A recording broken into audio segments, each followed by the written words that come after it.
Hvala Sloki. Jaz sem sicer želanje peva, ampak ajde.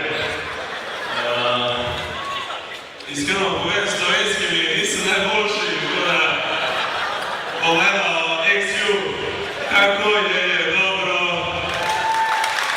videti te opet, staviti ruke na tvoja ramena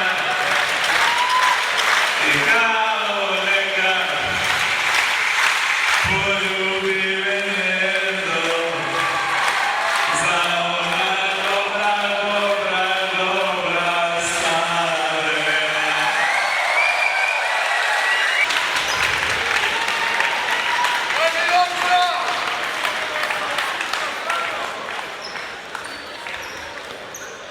Dobar večer, Sloki, hvala